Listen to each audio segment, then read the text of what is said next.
Bring in show music, please. Hi, I'm CNBC producer Katie Kramer. Today on Squawk Pod. Surgeon General Dr. Vivek Murthy with a warning on social media's dangers. This is the worst mental health crisis among young people that I have seen in nearly 30 years of public health.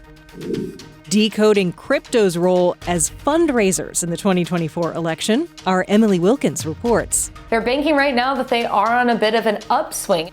And we'll hear from Kraken CEO Dave Ripley on what the candidates are saying. Everyone goes on a journey with Bitcoin and cryptocurrency. I did myself. Plus, the rest of today's stories that got us squawking. Elon Musk walking back an insult to advertisers, and when astronauts have to deal with flight delays. I wouldn't even want to sign up to be in this little area for 12 days, 20 days. What about for 3 hours every day? It's bad. It's Thursday, June 20th. Squawk Pod begins right now. Stand Becky by in 3, 2, 1. Cue it, please. Good morning, everybody. Welcome to Squawk Box right here on CNBC. We are live from the NASDAQ market site in Times Square. I'm Becky Quick along with Joe Kernen and Andrew Ross Sorkin. And Andrew, hold up your mug for a second. I saw the corner of my eye. I knew you were going to say that. I knew it. I caught it. No. It's our Squawk Here, Box I want mug. to see this. It's a new one? This is a it's the one I mug made for you guys. that Becky had made, if you remember, Yes, I made at one for you, Christmas too. of last year, I think. Yeah, it was at least. And I decided to break it out this morning. I love it. For the man who has everything. No, yeah. I love it. It's a big cup of coffee. That's good. I'm jealous. I want a big cup of coffee. Well, there's not a lot of too. coffee. Yeah, it's big. Yeah. Big cup, a little bit of coffee. Anyway, it's great to see you, Andrew. Let's talk about ex-CEO Elon Musk walking back a comment from that November DealBook conference where I'd interviewed him, and he had made that very famous go, you know what, yourself. He addressed advertisers just yesterday, threatening to pull ads from the platform over some of his controversial comments. Take a look. If somebody's going to try to blackmail me with advertising, blackmail me with money, go yourself. But go yourself. So speaking yesterday in France at the Cannes Lion Festival, Musk clarified, because he was in front of advertisers, that it wasn't a comment to the wider advertising industry, but a general point he wanted to make about free speech. He said advertisers were insisting on censorship, and the company would rather choose free speech and lose money than agree to be censored for money. Now, Musk added that it doesn't mean people can say illegal things. It's free speech within the bounds of the law. He made a number of comments. It was about a 40-minute conversation in Cannes. I unfortunately had to miss it. I was there and ended up having to leave right as he was beginning. So I got to, unfortunately, only watched it on the airplane. But it was pretty interesting to hear sort of a new take on it. He was being interviewed by the head of WPP, who of course is one of the largest advertising buyers in the world, and of course everybody in the audience were his potential buyers. So he was trying to, some ways to placate them, but at the other level, he also was discussing that the idea that advertising you may not want a certain type of ad next to certain types of content, and he's cool with that. And they made a lot of arguments about how they've cleaned up the platform, or at least cleaned up how advertisers are matched up with content. But his view that no content, if you disagree with any content on the platform at all that you won't advertise, he thinks that's a problem. I mean, I always took it, like, the way he explained it, I thought was sort of understood. That, that he basically made a comment about censorship, that if you don't like it, then go F yourself. Love it or leave it? Well, he just said, I'm not going to base my entire life on whether, this happens to trigger you. I'm going to do it. But obviously, if you run a company that's dependent on advertising, you can't just say that in a vacuum, go F yourself to advertisers, obviously. So, but then you took it that way, didn't you? You sort of knew what he meant. He was talking about censorship, and he's been the First Amendment sort of no, there's advocate. no question, but he definitely, I think it created a poll in terms of the advertising community definitely pulled back, and in terms of, sites with approved lists, unapproved lists of places they can spend their money, I think there was just a blanket view at that point. We don't need to spend our money there. Now, you're starting to see money from some of the biggest companies in the world trickle back onto X. but I will still say it feels like a trickle. Linda Yaccarino was there in force and trying to make the case for advertisers to get back on the platform and to get back on the platform in big numbers. And one of the things he did say, which is very, very true, is he said, if you want to reach some of the most influential people in the world, one of the best ways to do it is on X. The other best way to do it is on Squawk Box, but yeah, I think he said the X. best way to do it is on X. Right, and I understand the, side by side that could, there are certain things you wouldn't want to be associated with, even just spatially, even though obviously being next to it doesn't mean you're endorsing it. But in this day and age, what one person would say, oh my God, that's horrible that I'm next to that. Another person would say, I love being next to that. I mean, we're in such a politically charged environment right now. I mean, one person's just absolute horrific, advertisement or comment, depending on where you stand on things. Some people are horrified, other ones are going, yeah, that's... It used to be a lot easier. I remember at newspapers, it used to be like you could never put an airplane ad next to a story about an child airplane crash. Porn or pedophilia. There are certain objective. It used to be,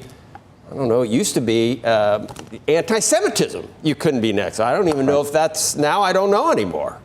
Depending on your brand. Depending I was on just who going to you mention, are. one of the sort of talks of the town out at Cannes was a study conducted by Mark Penn, who now runs a company called Stagwell, that actually, interestingly, was showing that advertising and content next to it, this idea of safety, brand safety, in the way the study suggested, was almost a myth, meaning that readers don't actually associate the advertiser with the content next to it. It was actually a sort of very contrarian view of everything, but they conducted a big study trying to look at how the reader thinks about this stuff. And I thought that was actually very interesting. A lot of people were talking about it. And that ruins all the algorithms for why people place an ad next to something then, because that's the whole idea of the brave new world of advertising and how you do it. You know this guy, Ilia Suk? I do. You do? Okay. How's my pronouncer on that? Not bad. Okay. Probably better than my own, as you know. I'll tell you what I don't like is the only way you can get a pronouncer is audio. It's like in the old days, like I was looking it up just now, and I want to say it right, Ilia. But it's too late because you've got a microphone. Because I can't actually hear it. It's like put the accent and spell it out for me. Remember the old days? I know, and we know. Is there anyone who does that anymore? Who shows you? No, and I don't think younger people know how to do anything? You're right. No, I don't think they know how to use the phonetic pronunciation. Way to win more viewers. I think. Thank you. You know what wow, that's a disaster. That's hot water everywhere. Let me tell you what the context was. OpenAI co-founder Ilia Suk is launching a new AI company called Safe Superintelligence, or SSI. In a post on X, he said, we're going to pursue safe superintelligence in a straight shot with one focus, one goal, and one product. He's starting the company with Daniel Gross, who previously oversaw Apple's AI and search efforts, and Daniel Levy, formerly of OpenAI. Boeing has delayed the return of 2 NASA astronauts to Earth from the International Space Station. They were scheduled to spend 8 days on the ISS, but will now be there for about 20 days as officials from Boeing and NASA study the potential impact of a series of helium leaks in a propulsion system. Also I with several thrusters, which are used to maneuver the spacecraft. They're currently scheduled to return on June 26th, and I couldn't help but thinking about, number one, I don't have claustrophobia necessarily, and if you realize, look, I just gotta, whatever is happening, eventually I'm gonna get out of here. I can talk myself into it, but do you think about that? If you were planning on coming home and you're in this little area and it goes 26 or 20 days instead of It would be difficult. No, you have to be strong mentally, I think, for that. I couldn't do it. I don't think I'd want. I wouldn't go in the first place. No, I wouldn't go in the first place. I think we're a different class of people. If you have to be in a place, if there's nothing to breathe outside the place, bad. Like down 2,000 feet in the ocean, bad. Yeah, scary. Bad I wouldn't even want to sign up to be in this little area for 12 days, 20 days. What about for 3 hours every day? It's bad. That I'll take. Okay. Some days that's even limits. difficult. Yeah. Right. Cheese will be next. Coming up on Squawk Pod, the Surgeon General taking a stand against social media. Dr. Vivek Murthy joins us on the stark dangers. What's happening right now is the equivalent of putting kids in cars with no safety features, putting them on roads with no speed limits, no traffic lights, no rules whatsoever, and saying, good luck.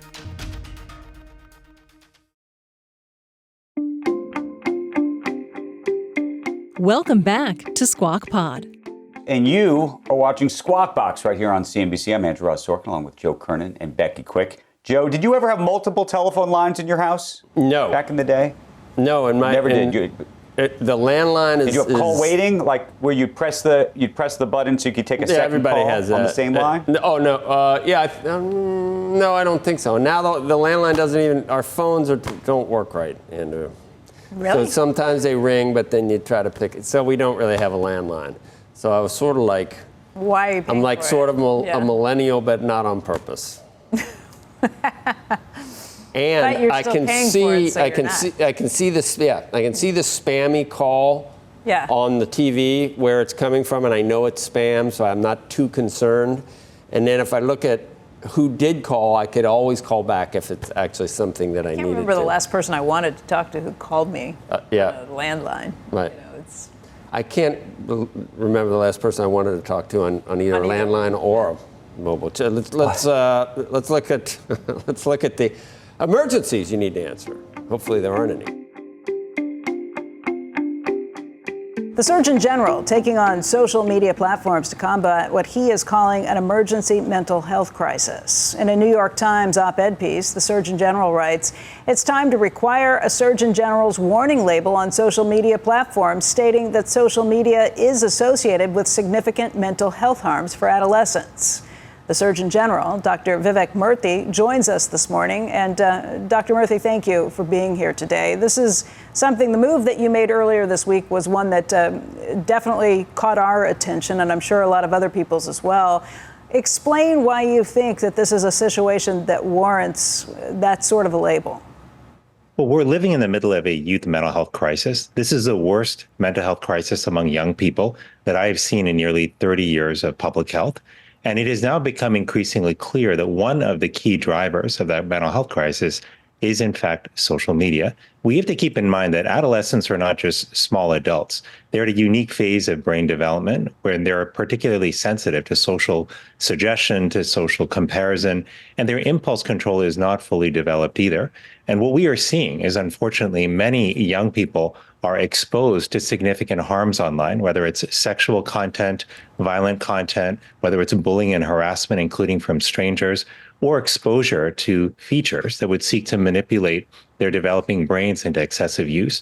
And that collectively takes a toll, which is why we found in the advisory I issued last year that young people who are spending 3 hours or more on social media face double the risk of anxiety and depression symptoms. So this is a profound public health challenge for us. What is striking to me is if this happened, if we saw this kind of data and evidence of young people themselves raising their hand and saying, these products are harming me or exposing me to dangers, and with parents saying that as well, we would have raised flags years ago. We would have taken action. We should have done the same thing here years ago. So the warning label I'm calling for will help parents and young people understand the risks that we see, but it's part of a broader set of reforms I've called for, which are important to ultimately make the platforms safer for our kids. There is a lot of money from the social media companies that's been spent lobbying Congress to try and say, no, we don't want restrictions that are placed on us. We can do this ourselves. What do you think of the efforts that the industry has taken on to try and say that we will police ourselves on this? Well, social media has been around for nearly 20 years. And in that time, the companies have had plenty of opportunities to do it by themselves. And most importantly, to demonstrate with scientific evidence that the steps that they are taking are actually effective in making the platform safe for our kids. Yet we have not seen that evidence. When I talk to independent researchers around the country, what they tell me most consistently is that they cannot get all of the data they need from social media companies to fully assess the mental health impact of the platforms on our kids. Now, I'll tell you this as a parent. As a parent of 2 young children, I do not want to feel, like any other parent doesn't want to feel, that a company that's making the products my kids are using is hiding data from me about the impact on their mental health. Yet that is the situation we find ourselves in today.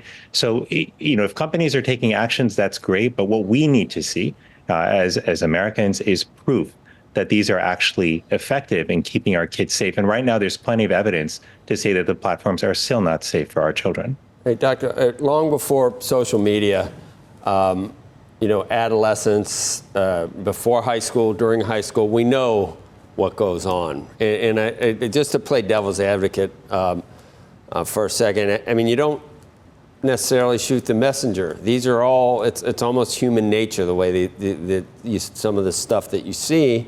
And it's just one step removed from where the responsibility really should lie, and that's with parents and instilling the type of virtues and values that you should have to where you wouldn't abuse what goes on with social media. Social media is just the means that some of these base natural inclinations are expressed. Is there anything to that notion? If I was a social media company, to be like, what, it's my fault that these kids are brats?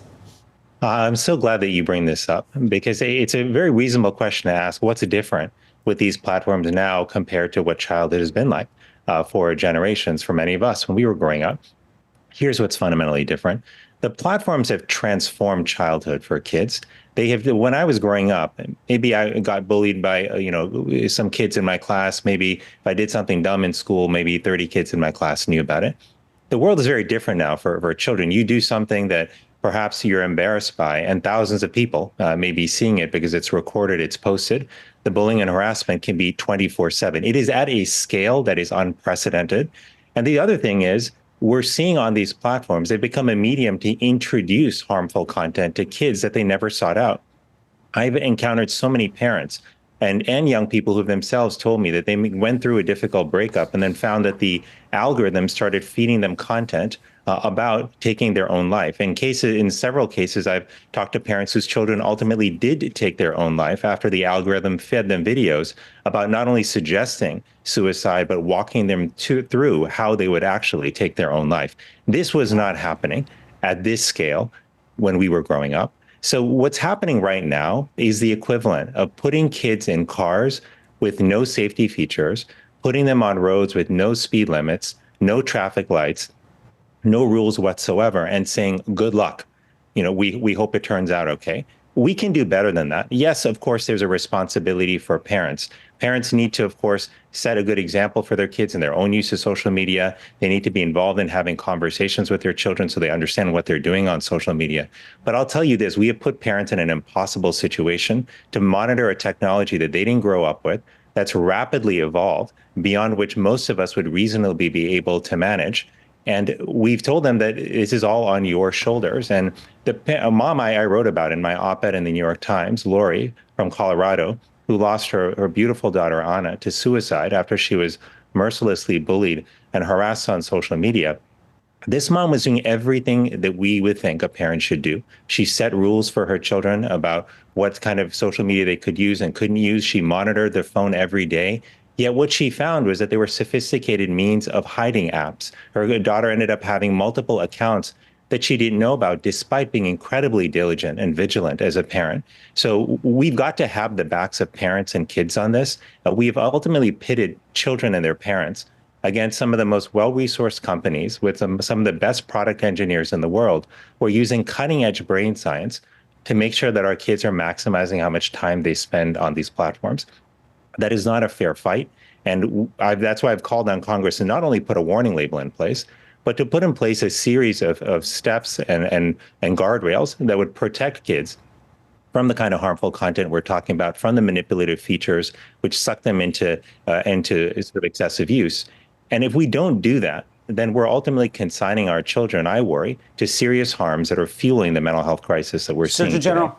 Let me ask you, though, in terms of culpability, we're talking about Facebook and TikTok and some of these platforms. I'm curious how much culpability you think the platforms that are Apple and the phone itself, the folks who effectively control the ecosystem, or even a Google with Android. I mean, where does this all responsibility lie for you? It's a really good question, Andrew. And look, I think that I maybe call me old-fashioned, but I believe that if you make products, you should be responsible for them. You know, I see that in healthcare all the time. You make a product that's defective, that causes harm, you should take responsibility for that. If you're a doctor, you make a mistake, you should take responsibility for that. Right now, we have platforms themselves, regardless of how they're being delivered. Most of it often is through phone, some cases through other platforms, or through other forms of technology. But you've got these platforms which are fundamentally not safe for our kids right now. And I do think that there's a responsibility that platforms should bear for that. But look, I do think that there's a role that phone manufacturers can play as well. They could certainly consider what standards they have for safety, especially before they allow children to download apps onto their devices. And so, look, this in a crisis like this, where all of our kids are being affected, keep in mind 95% of kids are on social media. We've all got to step up and see what we can do better. That's not just parents and kids. It sounds like you want Congress to do something much more, but this is the only thing that you can do within your power is ask Congress to put this label on it. Well, I can ask Congress to do much more, and I've done that. It's not just the label. Keep in mind, the label is one part of a broader set of safety guardrails that Congress needs to put in place. And that's what I called for last year in my social media advisory. I know that these issues are complicated. I know that timing isn't always convenient. But I just ask you this: what is more important than protecting the safety and well-being of our kids? When we're living through a mental health crisis with skyrocketing levels of anxiety, depression, and suicide among our kids, we should be pulling out the stops to make sure they're protected from harm, especially on social media. Congress can do that today. They need to step up and take action. Dr. Murthy, thank you very much for explaining your position. We appreciate it. Thanks so much. Next on Squawk Pod, the case against Kraken. The CEO of the crypto exchange has harsh words for the SEC's closer look at his company's work. We serve markets all across the world, Europe, UK, Canada, Australia. Pretty much every single one of them has gone to a place where they've put in some reasonable set of regulation. And we contrast that to here in the US, basically a rogue regulator.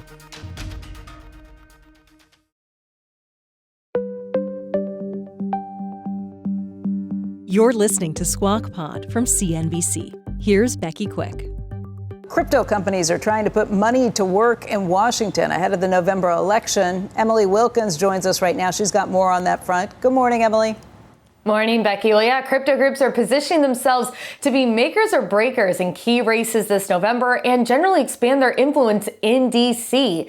In the past month, Coinbase, Ripple, and Andreessen Horowitz have all given major donations to Fair Shake PAC, which has now become the fourth largest political action committee playing in 2024, according to Open Secrets. And that's based off of money raised. The group raised $160 million by the end of May, and more than 1 million people have also signed up to be advocates for the nonprofit Stand With Crypto, which is working to turn out voters ahead of the elections. Coinbase Chief Policy Officer Fayar Shirzad said the grassroots movement is a wake-up call for lawmakers who thought their constituents didn't care about blockchain. We made a funny realization, which was that the only way we were going to get the politics out of crypto was to build a political operation that leveled the playing field and allowed the tens of millions of Americans who own crypto to be a part of the process. Fair Shake plans to focus mainly on House and Senate races, backing pro-crypto candidates from both parties. The group does currently plan to stay out of the presidential race, despite Donald Trump's efforts to appeal to crypto holders. Rather, Fair Shake PAC, which has already spent $37 million on ads, along with its two affiliates for primaries, could be influential in key Senate races like Ohio and Montana, where pro-crypto candidates are running against more skeptical incumbents. Becky? Emily, have you seen some of the skepticism die away as a result? Is that what they're watching at this point? Yeah, we are actually seeing a bit of a move. I mean, if you look on Capitol Hill, there's actually been a lot of bipartisan momentum around a couple of crypto bills, one that passed the House, one that passed both the House and the Senate. And in addition, you're seeing some skeptics. I mentioned Montana. John Tester, the Democratic incumbent, is running against a very tough race this November. And, back in 2022, he kind of dismissed crypto as something they didn't need to pay attention to. But now you actually saw him go ahead and vote for one of those pro-crypto bills. And when we talked in the hallway with him, he said, look, I'm looking at the options, I'm looking at the bills, I'm trying to understand this a little bit better. And he called it 21st century stuff. So you are beginning to see this crypto group, the crypto lobby, the crypto campaign really have an influence in on how lawmakers are thinking about crypto and the amount of time that they're paying attention to it. I mean, it was interrupted by Sam Bankman-Fried and the massive amounts that he was funneling. I think it was primarily towards Democratic candidates, but other candidates as well. I mean, it probably took some time before lawmakers felt like, okay, it's okay to go back in the water and start accepting money on some of these things. Absolutely. I mean, Becky, I talked to folks in the crypto industry and they talk kind of about the ups and downs to crypto high and then kind of having more of that skepticism come in. They're banking right now that they are on a bit of an upswing and they're trying to really present a front where they've not got guys like Sam Bankman-Fried who are kind of, these wonder kids who just popped up out of nowhere, but rather folks who are more established in DC, who have ties to the White House, who have ties to Congress, who have ties to, industries and groups like, say, Goldman Sachs, that are now with the crypto industry and going to lawmakers and saying, hey, you really need to be considering and thinking about this technology because if you don't do it now, other countries, including China, are going to get ahead of it and beat us in this. And that's one of their big messages that they're taking to the Hill and to lawmakers now. Emily, thank you. We'll see you later. Next up on the podcast, we heard today from the leader of crypto exchange Kraken. It's the 6th largest in the country. More than 120 digital currencies are available for trade on the platform, and regulators have it in their sights. The Securities and Exchange Commission has claimed Kraken is operating as an unregistered broker, alleging that the firm doesn't have the official go-ahead to sell regulated digital securities, and that could hurt customers. SEC Chair Gary Gensler has repeatedly said his role atop the regulator is to be the cop on the beat, preventing bad behavior in the crypto space that can hurt individual investors. Here's what he told us in May. The field of crypto assets, without prejudging any one of them, many of those tokens are securities under the law of the land as interpreted by the U.S. Supreme Court. So we follow that law. This complaint against Kraken could significantly impact future crypto regulation in the United States. The SEC has made similar complaints against Binance and Coinbase. We got into all of that today. Joe Kernen takes things from here. Joining us is Dave Ripley, CEO of crypto exchange Kraken, and according to Coin Market Cap, it's the 6th largest exchange globally. It's good to see you. It's good to be here. Someday, an IPO, one more round of financing before that? Yeah, not surprised to hear that question. The crypto market is obviously doing incredibly well. Contrast that to just last year, about around this time, Bitcoin, negative sentiment, low price. Now we're at all-time highs, and we've been here for a while. So, as you might imagine, Kraken's seeing great success throughout this year as well. SEC's in your face from time to time, right? You settled one of the issues. You got another one pending, and when does that today? Yeah, there's actually our oral arguments for the motion to dismiss is today, and the motion to dismiss is basically our argument that this shouldn't even go to trial. And if we look at what's happening here and kind of contrast, what are they saying? Just for viewers, what is the SEC contending? They're contending that some of the digital assets, cryptocurrencies, actually qualify as securities, and therefore they're traded on. So you're not registered as that. Well, yeah. Which of course there's not actually a path to register, but if we look at. We serve markets all across the world. Europe, UK, Canada, Australia, US are our major markets. And we're active in all of those other markets. And pretty much every single one of them has gone to a place where they've put in some reasonable set of regulations. And we contrast that to here in the U.S., basically a rogue regulator pursuing this path of regulation by enforcement. And meanwhile, we have Congress actually trying to pass bills to put something in place that's meaningful and appropriate for this. Who do you think should be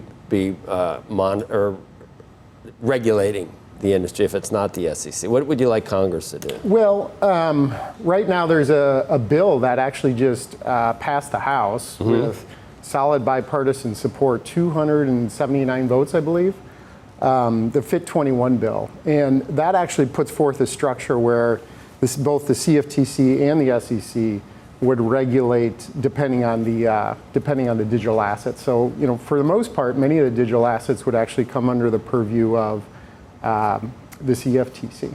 Would you say that you're seeing a more receptive Congress at this point? Maybe not the executive branch, I guess. Well, it's kind of all of the above. I mean, when we came into this year, the executive branch, like you noted, has been, via the FCC primarily, has been, strongly negative to cryptocurrencies, let's just say it. But there have been many supporters throughout the U.S. government. I mean, I visit D.C.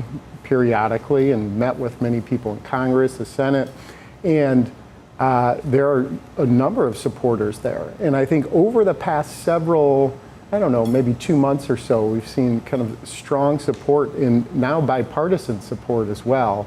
I mean, the bill I just mentioned is one great example. We didn't expect it to be that successful. 279 votes was really successful. I think it was 71 from the Democrat side as well. So now we've kind of seen a little bit of softening up on the executive branch. Biden administration said that they're willing to discuss and work with the industry, work with Congress to put forth a new bill. And so we're just seeing a lot of positive movement. When you hear, where do you think it came from in the Biden administration? I mean, Senator Elizabeth Warren, we know how she feels about it. Gary Gensler, they bring up the only use case for it is for, money laundering or ransomware. Is that the main reason that you hear from the Biden administration? Is that what you think it stems from? I don't think so. What's I don't think so. But it's baffling what the reason could be. I mean, it doesn't help a government to not be able to use.